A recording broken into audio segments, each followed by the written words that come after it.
Yes, my name is Marco. I am Italian. I'm a beach volleyball coach, and I live in the capital of Italy. Bravo! Rome. Did you know the capital of Italy is Rome? Well done. Yes, I was in many Olympic Games as a coach for different countries, but that's not so important. What for me is very important, that I had the beach volleyball school with lots of kids of your age for 20 years. So the best memory of my coach career are with the school.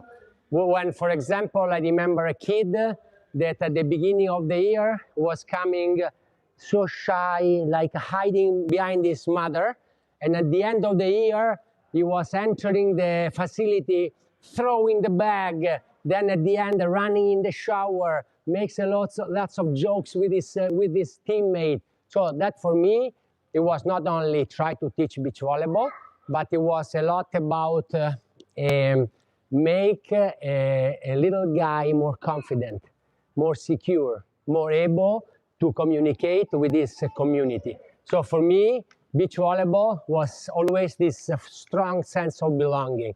And I'm very proud that I was the first person in Europe to create a beach volleyball school and to create this beach volleyball community. What is sport? Especially at our age, sport must be fun. You have to enjoy what you do. You have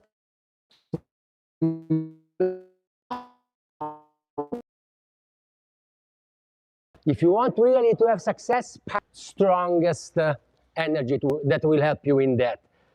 And of course, you can train very intensely, you can be very serious, but like a famous British writer was saying, his name is Oscar Wilde, if you don't laugh, you are not a serious person. So you have to laugh to be a serious person. So remember that laugh is very important in life. Don't take everything with a heavy spirit, and actually laughing and smiling enhance your performance. It helps to perform better. And this has been proved by studies, because when you laugh, when you smile, you produce endorphin, you produce adrenaline. There are natural anesthetics, so you don't feel the fatigue, you feel more energy to perform better. So don't think that you have to be like this to perform. Try always to enjoy what you do and try to do always with lightness. I regret a bit when I was a player. Of course, before to be a coach, I was a player. I was too intense. I was too intense. I have my son and my daughter. If they were coming to the tournament, I was getting nervous, you know, instead of just enjoying the family, enjoy the possibility to smile, to relax. It was always a bit stressful for me. So my first advice is play loving what you do. And the good coaches will be the one that will teach you the love for the action, that will teach you the love for what you do. In fact, this is something I say often in this short speech. I don't like the coaches that punish kids with doing something, because we are teaching to love what you do.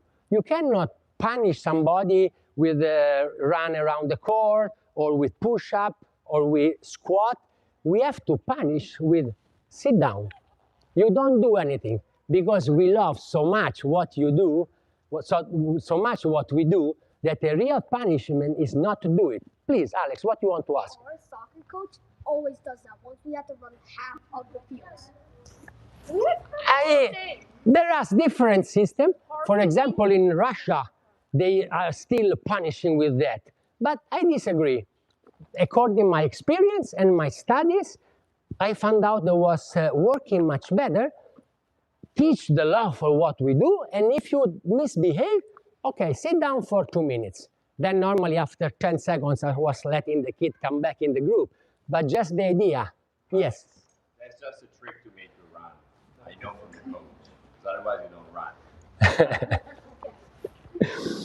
Okay, I want to be very, very short, because I really would love to receive some questions, some curiosity that you might have about sport, you know.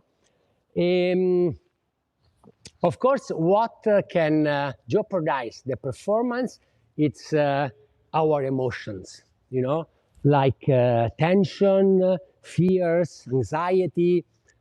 And I had experience in different countries of the world as a coach. And I remember that in 2 countries, like I coached 2 years in Japan. So in Japan and also in Russia, where I coached for 4 years, the coaches were telling the kids, the athletes, you must not have emotions.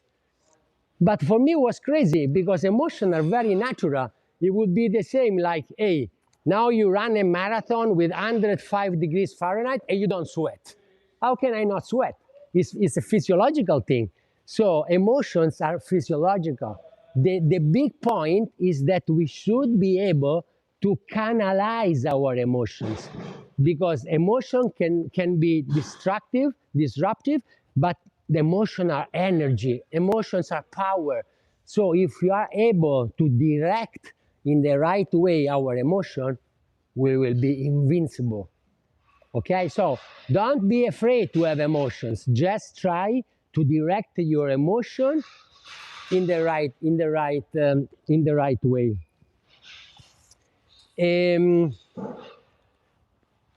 And this is something for me very important for what we want to discuss today. Where we put the focus, no? What we want to do when we are training, when we are playing, we should always try to put the focus inside. What does that mean?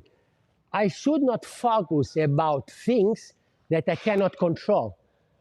Maybe the referee that is refereeing my game in soccer, in volleyball, in basketball is a bad referee. But should I get angry with the referee? No. Can I? You know the answer. Well done. I cannot control that. It's not in my power. So I should accept the decision of the referee and move on. Should I get angry because somebody from the crowd is yelling, is screaming, maybe is cheering a bit in a rude way? No, I cannot control that. It's not in my power. So breathe and think about the next action, the next rally, the next ball. Another thing, and this happens a lot in beach volleyball, the sport that I coach, don't be influenced by meteorological conditions. Can you control how warm it is? Can you control the sun? Can you control the wind? Can you turn off the wind? Luca, can you turn off the wind? No. So for me, it's very important. We go to the beach. We want to analyze the situation. Today is very windy. It's a matter of fact. I don't want to hide. Then I don't focus anymore on the problem, but I focus on the solution. I open the file solution.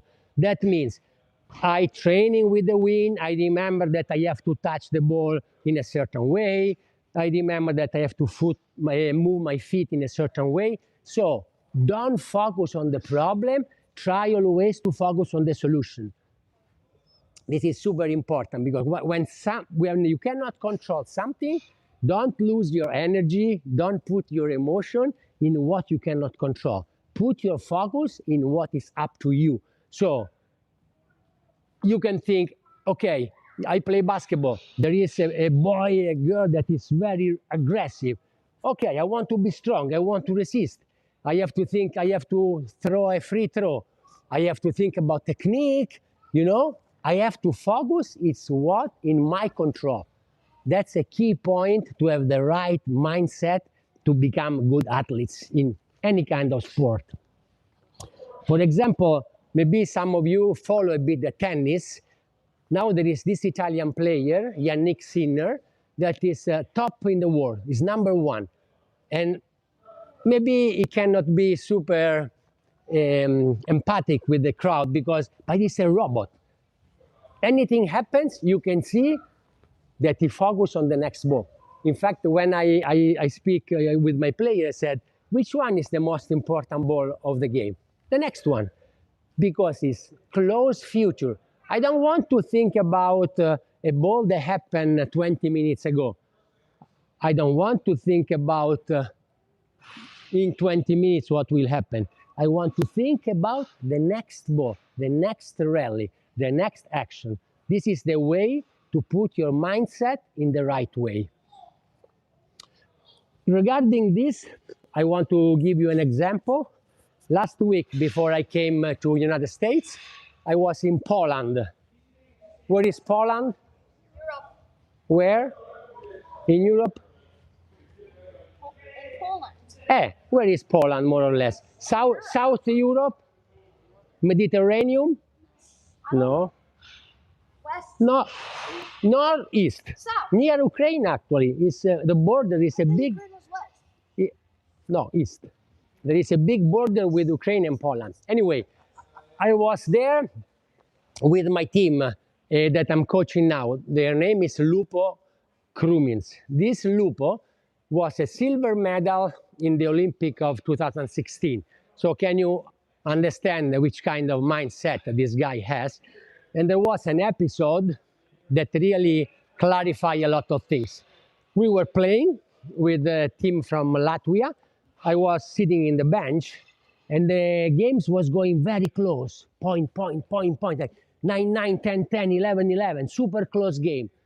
And then Lupo took a very difficult ball with a great defense, and exactly in that moment, a ball from the warm-up court came to our court, and the referee had to call replay. So we missed the possibility to score a super important point. I was furious on the bench. Lupo, and he showed really his calm, his mindset. He didn't say one word. He took the ball, he went to the serving line, and he scored an ace. So in the moment where he should be the maximum of nervous and tension, he showed all his ability to control his emotion and to perform good in the most difficult moment. You understand this? Instead of getting angry, he accepted it was not in his control. He went to the serve and scored an ace. So he did a beautiful serve. And yeah, we discussed already about a little bit, we discussed how to handle mistakes. In sport, like in life, mistakes occur. It's not possible that they don't occur. Mistakes happen. The difference between people and player is how we react to mistakes. So there is some player with not a good mindset, make a mistake, oh no, he start to do like this. We call, how do you say in English? But you know, we have the things that take the cork out of the wine, and you do like this, and the instrument go up when you take the cork away. How you go? Not screwdriver. Yeah, cork. And we say this the cork, because they go up and down with the arms like the cork that takes Like the... you open the bottle, like the thing goes like on the fly. Exactly, no? And this is not a good way to react to mistakes, because mistakes are our friends. Because only through, excuse me? Because we learn from them. You know everything, I can go. You know everything. We learn from mistakes. The kid, where is Adelia? Adelia, she will learn to walk falling down. If she doesn't fall down, she will not learn how to walk. So mistakes are part of the process. Of course, what I tell always to my player, we should have the experience of the mistakes. No, not to do the same mistakes. The mistakes occur, we welcome the mistake, then we say, bye-bye mistakes. Thank you for the help that you give to me. Thank you for the teaching that you gave to me. Now you open the door and you let the mistakes go out. So this is the right way. And in sport like basketball, volleyball, soccer, it's so important, because it's probably you do more mistakes than the right thing, especially when you are not a professional athlete. So mistakes should never bring frustration, but should bring like a kind of learning. Yes, exactly. We learn from our mistakes. So you already know this, and This is really crucial. To be honest, as a coach, I always figure out that it's not so difficult to improve for kids, for professional athletes, the technical aspect. It's not so difficult to improve in the technical aspect of any kind of sport. It's so not difficult to improve in the physical aspect. You need a good gym like D1 from Edu, and you for sure improve. The most difficult part is to improve for the mindset. This is something I always been struggling, because there are some players, that because of their education, because the way the family treat them, maybe are a bit scared by mistakes. And maybe when they were little, the family didn't let throw the ice cream on the shirt. They would say, you have to be clean. Don't make the shirt dirty. I said, hey, there are wash machine. We take the shirt off and we wash it. So it's very important that parents and coaches let their kids, the athletes, make mistakes without any big drama. So this is a very important aspect. And I have to say that improve in this area is definitely very hard. But this is one of the crucial parts of the sport. Because again, you can have talent, but it's this mental attitude, this discipline that will help you to become a professional player and eventually a champion. So without discipline, the talent is nothing. In my career, I saw so many kids, 15, 16, 17, they were winning all the games because they were cool, very good coordination, so they were winning. But slowly, if they didn't put their discipline and attitude, they slowly were the other athletes were overpassing them. So exactly, they were staying the same, and players with more discipline, they were better, getting better than them. So,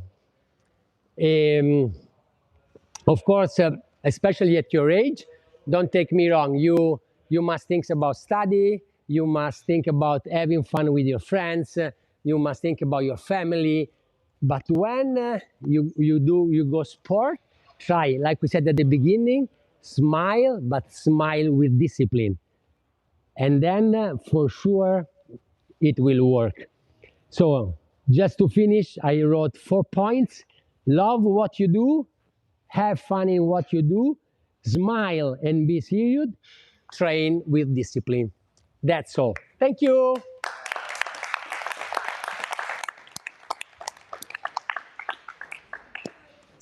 Okay, if you want to ask some question, we can stay a bit longer. So I'm going to start off with a question. You mentioned how we need to focus on the next play, the next ball, the next game. What are the tools that we can use to, because it's not easy to always tell you like, hey, reset, but it's not easy to snap out of it after a mistake, because you keep replaying it in your head. What are the tools that you would use to turn the page? Yes, okay, let's listen the answer of the boys. Tony Robbins. Tony Robbins. What he says. What he says. I meant a coach, I know, but which kind of answer Tony Robbins did give to this question? Yes, that was I was going to say. There are mental coaches that normally say, breathe 3 times, clean your mind. To be honest, it's not so easy.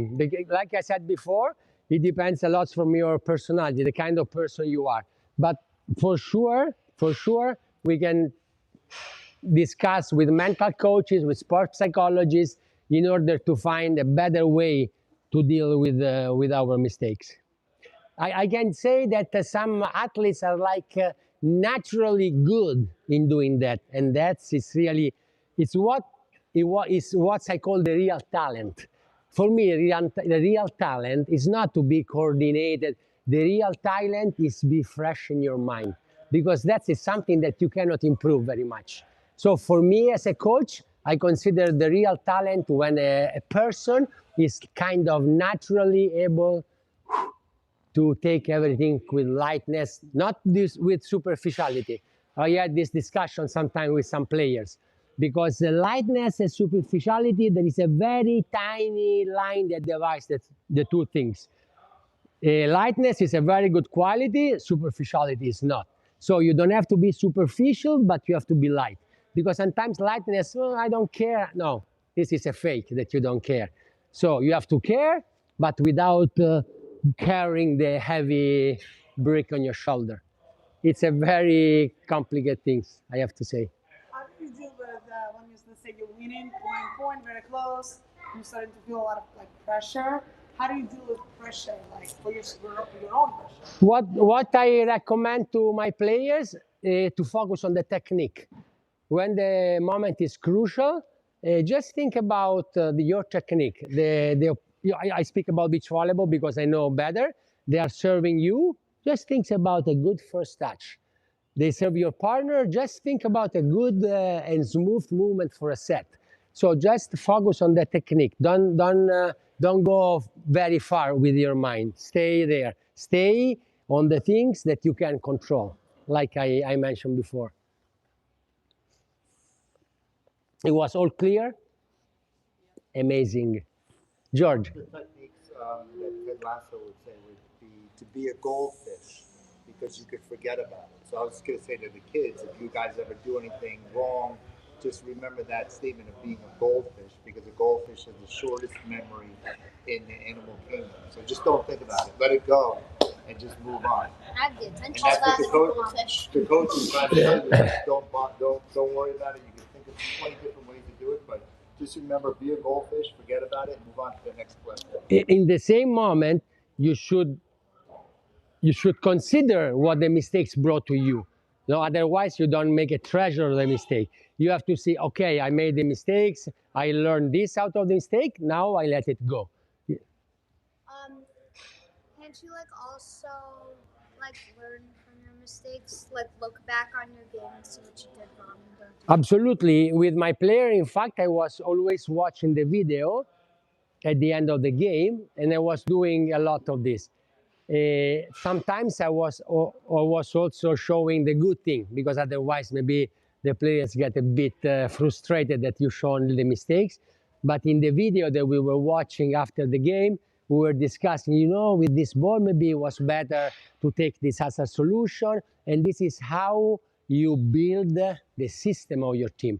This is super important to watch the video, and the coach will help the athletes and the kids to create a better system. This is very important. We post our games online.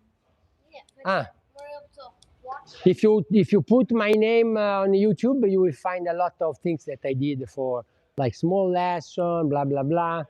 And many are in English, so you can listen if you want.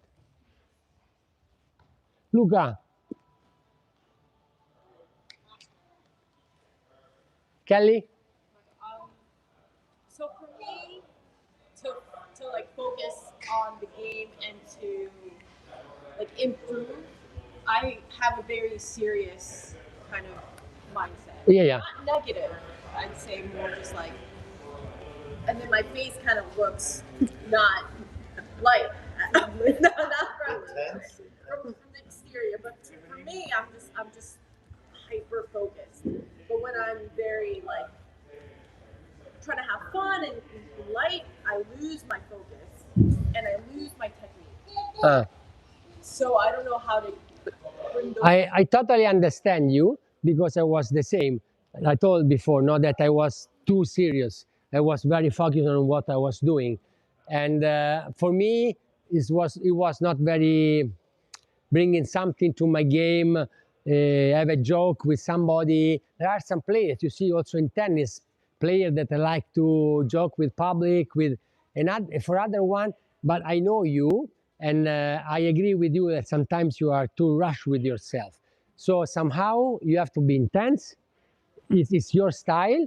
You have to be more gentle with yourself. Forgive you a bit more. This is another process that We can try to walk with a mental coach, with your technical coach. And there are very interesting journey, very interesting, because for me are the really very difficult things to change. And for me, when one thing is difficult, it's interesting. If it's easy, it's not very interesting. My best result in my life, I consider when it was really complicated and when we achieve the goal, and it was a difficult goal, then you cannot imagine how happy you can become.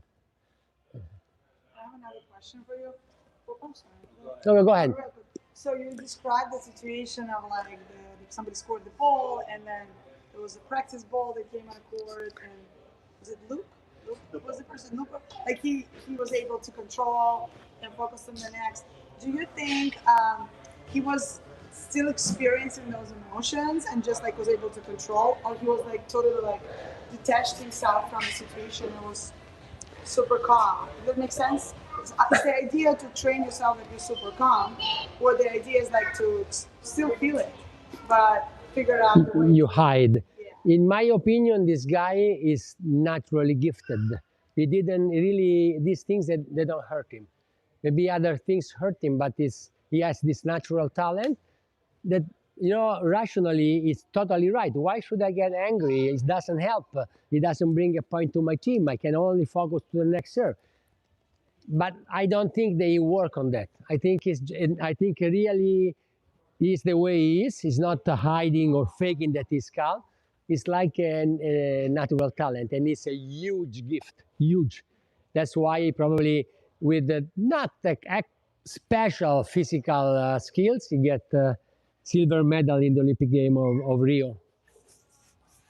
So Please? you mentioned mistakes.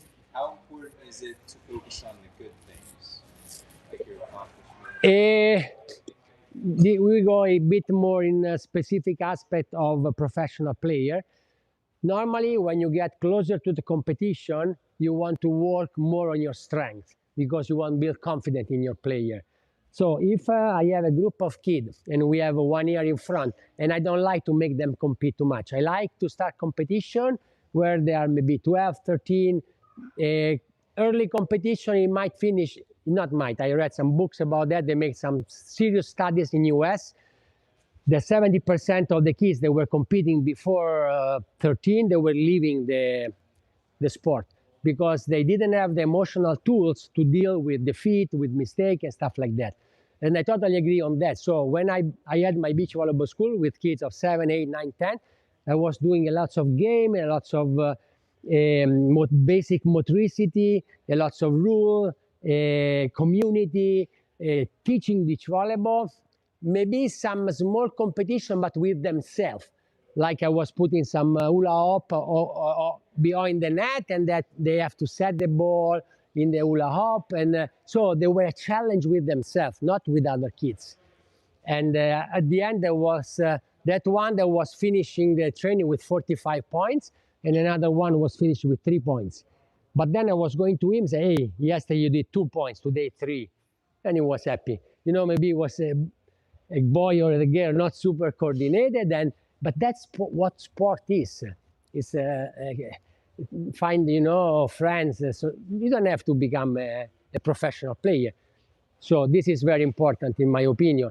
So I was telling, if I have a group of kids, I'm not going to reinforce too much. Normally it's called sandwich psychology, that you give a compliments, meaning you underline a good things, then you give a small critic, and then you give another compliment. So you put the ham between 2 pieces of bread. And this normally lots of coaches used to do with girls, because also at the professional level, girls are a bit more sensitive about critique. So normally this is something that is recommended when you coach more women. I don't want to be sexist or stuff, but there are some difference in general. And so this is something that we should care about. And of course, before important game, we don't want to say, we don't do good this, we don't do good that. We want to focus a lot in our strength because, and this was my last speech with my player that we did this tournament in Poland. I said, guys, okay, we have some problem here and there, but look what are our strengths. we have lots of this. Focus on that, and from here, let's move on.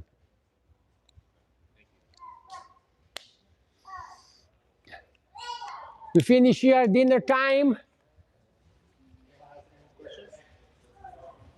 Okay, thank you very much for coming. And I really love stay with kids, and it was a really pleasure. Thanks, Edu, to organize these things, and maybe we do it again next year with more people, and it will be great. Thank you for coming. Thank you very much.